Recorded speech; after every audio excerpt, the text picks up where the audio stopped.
చివరకు రాజశేఖర రెడ్డి గారు ముఖ్యమంత్రిగా ఉన్నప్పుడు శిక్షణ ఇవ్వడానికి అంగీకరించారు. జీవో జారీ చేస్తారు. ఆ శిక్షణ పూర్తయిన తర్వాత వాళ్లకు కావలసినటువంటి సర్టిఫికెట్ కూడా ఇస్తారు. ఆ సర్టిఫికెట్ ఇచ్చిన తర్వాత వాళ్ళు ఒక పారామెడికల్ వ్యవస్థలో భాగంగా వాళ్ళు కూడా దాంట్లో అంతర్భాగమవుతారు. దానివల్ల ప్రాథమిక వైద్యం, ప్రాథమిక చికిత్సకు గ్రామీణ స్థాయిలో అవకాశం కలుగుతుంది. ఆ వ్యవస్థ బలపడినట్లయితే రోగాలను ఆదిలోనే మనం నిర్మూలించే ప్రయత్నం చేయవచ్చు. ఆ ప్రయత్నానికి వ్యవస్థ అనేది చాలా కీలకం. వాళ్ళకి శిక్షణ ఇద్దాము అవసరం. అది గవర్నమెంట్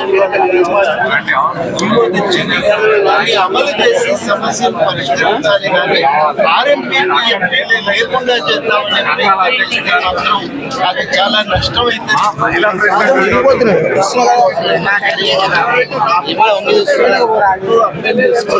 ప్రజారోగ్య వ్యవస్థను బలోపేతం చేసే లక్ష్యంతో ఆర్ఎంపీ పిఎంటీలకు శిక్షణ ఇచ్చి వాళ్ళకి సర్టిఫికెట్ ఇచ్చి వైద్యం చేసుకోవడానికి తోడ్పడవలసిందిగా ప్రభుత్వానికి అభ్యర్థిస్తున్నాం. గతంలో రాజశేఖర రెడ్డి గారు దాని ఏర్పాటు కోసం జీవోలు జారీ చేస్తున్నారు. ఆ జీవోను అమలు చేయవలసిందిగా ఈ ప్రభుత్వాన్ని మేము కోరుతున్నాం.